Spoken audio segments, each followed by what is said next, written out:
मुख्यमंत्री असताना वर्षभरामध्ये एकदा महिलांना साड्या दिल्या जात होत्या. मात्र आता या साड्या बंद झाल्या आणि त्यावरून रोहिणी खडसे असतील किंवा विरोधकांनी जोरदार टीका करायला सुरुवात केली आहे की सरकारकडे आता एवढेही पैसे नाहीत की लाडक्या बहिणींना कपडे सुद्धा देऊ शकत नाही, वर्षभरातून साडी सुद्धा दिली जात नाही. नाही, सरकारकडे पैशाचा प्रश्न येत नाही आणि योजनेचाही प्रश्न येत नाही. पण या संदर्भामध्ये मी वस्त्रोद्योग मंत्री ज्यांच्या खात्याकडून त्या साड्या वाटप होतात त्यांच्याशी मी चर्चा केलेली आहे आणि त्यांनी सांगितलं की यातून काही फार समाधान मिळत नाही आणि म्हणून महिलांना असं काही आपण त्या ठिकाणी कायमस्वरूपी वस्तू देऊ किंवा त्यातून त्यांना रोजगार मिळेल, काही फायदा होईल अशा पद्धतीने एक वेगळी योजना, थोडा खर्च अधिक आला तरी चालेल पण एक वेगळी योजना त्या ठिकाणी महिलांसाठी, आमच्या भगिनींसाठी, लाडक्या बहिणींसाठी आम्ही या ठिकाणी करत आहोत. कारण यातून रेशनच्या दुकानावरून साड्या वाटायच्या, याच्यातून अनेक प्रश्न निर्माण झालेले आहेत खरं म्हणजे. आणि म्हणून चांगलीच वस्तू द्यायची आणि ती कायमस्वरूपी कशी टिकेल, त्यातून आमच्या भगिनींना कायमचा फायदा कसा होईल, उपयोग कसा होईल या संदर्भामध्ये संबंधित खातं जे आहे, शासन आहे, हे विचार करत आहे. दोघं राष्ट्रवादींनी पहिले एकत्र व्हावं, त्यानंतरच भाजपच्या NDA मध्ये त्यांचं दोघांचा सहभाग होईल आणि सहभाग झाल्यानंतर दोघं राष्ट्रवादी गटाला एक मंत्रिपद दिलं जाईल अशी भाजपने सूचना दिल्याचं माहिती सूत्रांकडे. नाही, कुठल्या सूत्रांकडे मला माहीत नाही, पण या बाबतीमध्ये मला काहीच माहिती खरं म्हणजे. कुठलीही कल्पना या संदर्भामध्ये नाही. मी कुठल्याही या संदर्भात चर्चेमध्ये सुद्धा मी नाही आहे. वाटतं या गोष्टी सगळ्या वरिष्ठ पातळीवरून चाललेल्या आहेत. माननीय मुख्यमंत्री महोदयांना या संदर्भात माहीत असेल, आमच्या अध्यक्षांना माहीत असेल आणि केंद्रीय नेतृत्व जे आहे त्यांच्याशी या बाबतीमध्ये बोलणं होत असेल. केंद्रामध्ये शिवसेनेकडून जे आहे 3 मंत्रिपद मागितली जात आहेत, एक कॅबिनेट असेल किंवा एक राज्यमंत्रिपद, अशी 3 मंत्रिपद वेगवेगळी मागितली जात आहेत. शिवसेनेचा आग्रह आहे की केंद्रामध्ये मंत्रिपद मिळावं. नाही, एकताजी दिल्लीला जातात, डायरेक्ट संपर्क त्यांचा केंद्र शासनाशी आहे, आमच्या मंत्र्यांशी आहे. त्यामुळे प्रमुख जे मंत्री आहेत आमचे दोघं तिघे नेते, त्यांच्याशी डायरेक्ट त्यांचा संबंध आहेत. मला वाटतं ते या बाबतीमध्ये त्यांच्याशी बोलत असतील. हा काही जाहीर बोलण्याचा विषय नाही आहे किंवा प्रेसमध्ये जाऊन बोलण्याचा विषय नाही, आम्ही हे मागितलं ते मागितलं. पण निश्चित त्यांचं काय म्हणणं असेल, मला वाटतं माननीय आमचे राष्ट्रीय अध्यक्ष आहेत, माननीय अमित भाई आहेत, त्यांच्याशी ते निश्चित बोलले असतील. अर्थ खात्यावरून देखील मतभेद महायुतीमध्ये पाहायला मिळतात. राष्ट्रपतीला अर्थ खाते मिळावं अशी मागणी असताना दुसरीकडे शिवसेनेकडून त्याला विरोध केला जातोय. मला वाटतं असं कुठेही विरोध किंवा वाद अर्थ खात्याबद्दल आमच्याकडे त्या ठिकाणी नाही आहे. हा विषय माननीय मुख्यमंत्री महोदयांचा आहे आणि आमच्या वहिनी साहेब आहेत त्यांचा त्या ठिकाणी आहे. शिंदे साहेब त्याच्यामध्ये असतील, पण मला वाटतं मी अजून ऐकलेलं नाही. तितके दिवस मुंबईलाच होतो, तिथे कॅबिनेटही झाल्यात, चर्चा झाल्यात, पण अर्थ खात्याबद्दल कुठेही वाद आहे किंवा कुठे फार टोकाची भूमिका आहे असं कुठेही नाही आहे. सर्व राष्ट्रवादीच्या नेत्यांनी तेच सांगितलं की माननीय मुख्यमंत्री महोदय त्या बाबतीमध्ये ठरवतील आणि वहिनीपासून ठरवतील. प्रफुल्ल पटेल पण नाराज आहे. त्यांचं म्हणणं आहे की मला एक तर पक्षामध्ये कार्याध्यक्ष पद मिळालं आणि दुसरीकडे मंत्रीपद पण मिळालं नाही असं त्यांचं म्हणणं आहे. नाही, ते मला माहिती आहे. हा त्यांचा राष्ट्रवादी काँग्रेस अजितदादा गट आहे. त्यांचा हा वैयक्तिक प्रश्न आहे, त्यांचा हा पक्षीय अंतर्गत प्रश्न आहे. त्यामुळे त्यांचं काय आहे या बाबतीत मी आता काही सांगू शकणार नाही. उद्धव ठाकरेंचं बहुसंख्य 20 तारखेला जे आहे रामरक्षा आंदोलन नागपूरमध्ये होत आहे. संजय राऊत असतील, सरदेसाई, उद्धव ठाकरे तातडीने नागपूरला रवाना झाले. रामरक्षा आंदोलन त्यांचं त्या ठिकाणी होणार आहे. मी पुन्हा तेच सांगतो की यांनी काहीही केलं आणि कुठे किती उठबैस केली तरी लोक यांच्या आता मागे राहिलेले नाहीत. लोकांनाही सगळी नौटंकी आहे याची लोकांना कल्पना आहे. म्हणजे जेव्हा राम मंदिर बांधलं गेलं त्यावेळेला काँग्रेसवर बहिष्कार टाकला, हे त्यांच्यासोबत होते. तिथे कोणी त्यावेळेला गेले नाही. जो जाईल त्यावर कारवाई होईल असं काँग्रेस अध्यक्षांनी फरमान काढला राष्ट्रीय. आणि आता तुम्ही काय रामराम करतायत? आता काँग्रेसला आता राम आठवतोय, आता शिवसेना जी काँग्रेसच्या मांडीवर जाऊन बसलेली आहे त्यांना सुद्धा तर राम आठवतोय. मला वाटतं यांनी आता किती काही केलं तरी यांच्या मदतीला कोणी राम धावून येणार नाही. हो, दिल्लीमध्ये सोनम वांगचुक त्यांची प्रकृती खालावलेली आहे, त्यांना रुग्णालयामध्ये दाखल करण्यात आले. मात्र उद्धव ठाकरे यावरून म्हणतात की आणखी किती सरकार प्रधानांच्या राजीनाम्यावरून किती बळी सरकार घेणार असं. बळीगिरी घेण्याचा विषय नाही. त्यांनी ठीक आहे, त्यांनी उपोषण केलेलं आहे, त्यांची तब्येत खालावलेली आणि ही पद्धत असते. जरांगे पाटील उपोषणाला बसलेत, दवाखान्यात हलवलं होतं. आमचे माननीय अण्णा हजारे साहेब ते इतक्या वेळा उपोषणाला बसले, 15-15 दिवस, 20 दिवस, 10-10 दिवस. मी स्वतः होतो त्या ठिकाणी. शेवटी मग सलाईन द्यावी लागते, उपचार करावा लागतो. तर मी सुद्धा 11-12 दिवस मी या ठिकाणी कापसासाठी बसलो होतो आंदोलन करत. मला सुद्धा डॉक्टर त्या ठिकाणी सलाईन घ्या, हे घ्या, तिकडे हे चालणाऱ्या गोष्टीत मला वाटतं. हो, तृप्ती सैजा सामाजिक कार्यकर्ते त्यांनी दादा भुसेंचं खातं जे शिक्षण खातं त्या ठिकाणी गंभीर आरोप केले. त्यांचं म्हणणे की कुठेही पैसे दिल्याशिवाय कुठलीही फाईल शिक्षण कायद्यामध्ये अंतिम होत नाही. ओळखी पैसे घेतात तर ते गंभीर आरोप त्यांनी केले. त्या बाबतीत त्यांना काही माहिती असेल तर मला काही माहीत नाही. मी त्या खात्यावर माझा काही संबंधही नाही आणि मी काही बोलावं अशातला कुठला विषय नाही आहे.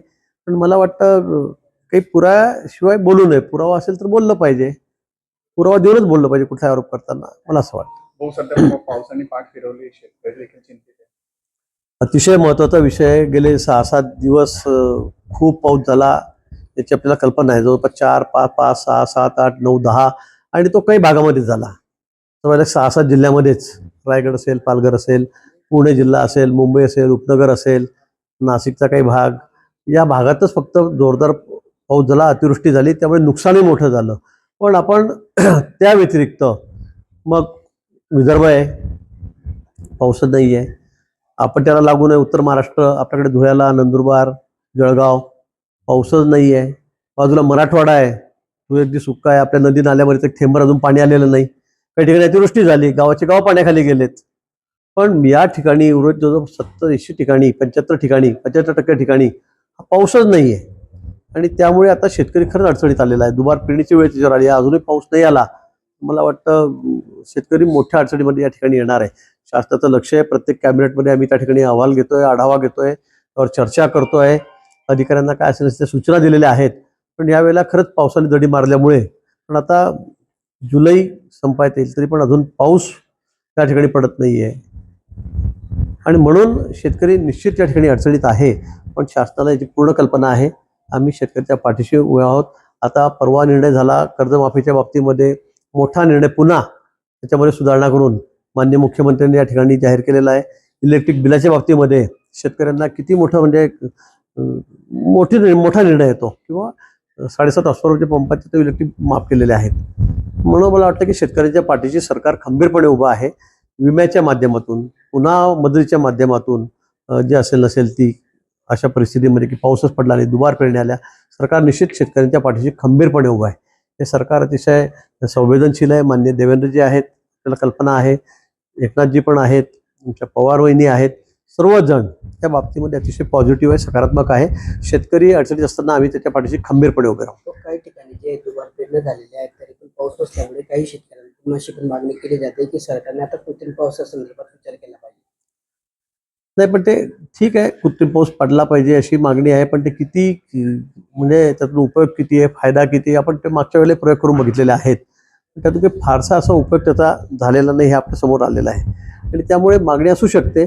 अजूनही वातावरण आहे, आपण बघतात आज ढगा, असं वाटतं किती पाऊस पडेल, पण काही काही ठिकाणी पडतो, बाकी ठिकाणी पाऊसच नाही. काल मी आता ट्रेनने आलो, राजधानीने मी 6-6:30 वाजता मी नाशिकमध्ये होतो, पण नाशिकमध्ये पाऊस नाही. पण तिकडे वरती मुंबईच्या बाहेर हा पाऊस, कसाऱ्यामध्ये पाऊस, मुंबईच्या तिकडे उपनगरामध्ये थोडा पाऊस, पण पुढे आल्यावर पाऊसच नाही. म्हणजे पावसाने अगदी छोटे छोटे काही एखाद तालुक्यात पडेल, अर्ध्या तालुक्यात पडेल, 10 गावांमध्ये पडेल, पुढे पाऊसच नाही, कोरडच आहे. तसा प्रकार सगळीकडे चाललेला आहे. आणि आता आपण इथेही बघतोय, आपल्याकडे जळगाव जिल्ह्यामध्ये कुठे पाऊस आहे? पाऊसच नाही. नदी नाल्यांना एक थेंब सुद्धा पूर कुठे आलेला आहे का? कुठे झालेला नाही.